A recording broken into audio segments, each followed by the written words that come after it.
बळे उडे बापडी अशी कविता ऐक असायची ना.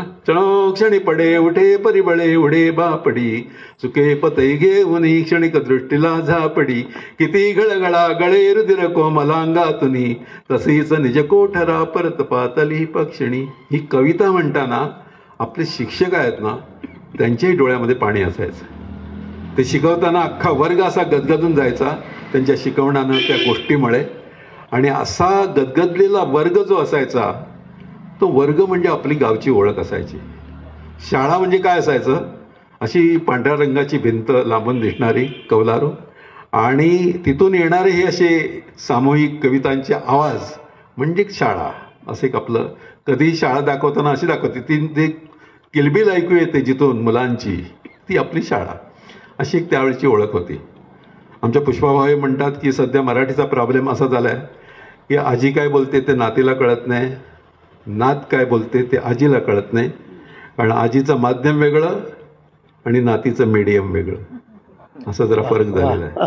त्याच्यामुळे हा सगळा फरक आपण आता मी तर म्हणतो की आता ठीक आहे, तुम्हाला व्यवहारामुळे परिस्थितीमुळे मुलांना इंग्रजी शाळेत घालावं लागलं, तुम्ही ते घातलं, पण म्हणून दुःख करत बसू नका. मुलांना शिकवत राहा, सारखं बोलत राहा तुम्ही काहीतरी, म्हणजे त्यांच्या कानावर हे पडलं ना नुसतं तरी खूप मोठं काम झालं. कारण आपण सगळे एरे एरे पावसा असं शिकलो ना, आणि ते आता रेन रेन गो अवे असं उलटं शिकतायत तिकडे. तर हा जो सगळा फरक आहे माध्यमामुळे झालेला, या माध्यमावर एकच एक चांगला उपाय म्हणजे काय, की अशी व्याख्यानमाला जेव्हा असते तेव्हा मुलांना जरा घेऊन या बरोबर. हे सगळे लोक येतात, त्यांना जरा ऐकू हे काय सांगतात ते, आणि आमच्यासारखा माणूस जर काय काय गाऊन म्हणतो ते जरा त्यांच्या कानावर पडू दे.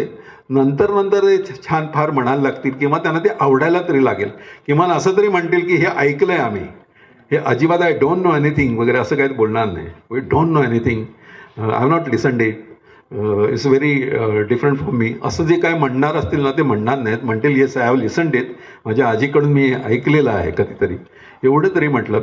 आमच्या पाडगावकरांची एक गंमत आहे. पाडगावकरांनी जेव्हा एक कविता लिहिली, प्रेम म्हणजे प्रेम असतं, तुमचं आणि आमचं अगदी सेम असतं, ही कविता जेव्हा त्यांना मुलीला ऐकवली तर मुलगी म्हणली, काय लिहिले तुम्ही हे पप्पा, ही काय कविता आहे का, प्रेम म्हणजे प्रेम असतं, तुमचं आणि आमचं, हे ह्याच्यात काय कविता काय ह्याच्यात. दुसऱ्या दिवशी त्याच्या मुलीचा फोन आला, ती म्हणाली, बाबा मला कमालच वाटते तुमची. म्हटलं काय झालं. हा माझा मुलगा आहे, तो सकाळी अंथरुणातून उठला, तो उठल्याबरोबर पहिलं हे म्हणायला लागला, अंथरुण म्हणजे अंथरुण असतं, तुमचं आणि आमचं सेम नसतं.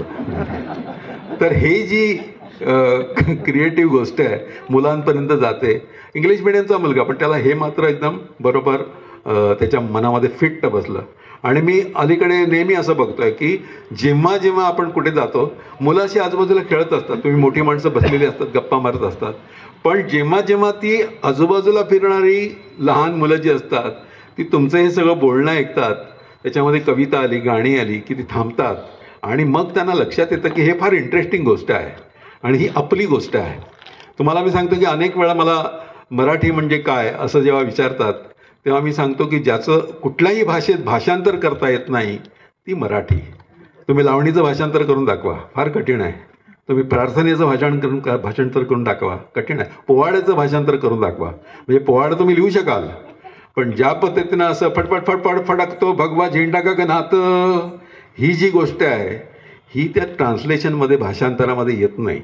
त्याच्यामुळे मराठी ही वेगळी आहे खूप, आणि मराठीची ही जी ओळख आहे ही ओळख सतत कायम ठेवण्याचं काम कोणीतरी करावं लागतं.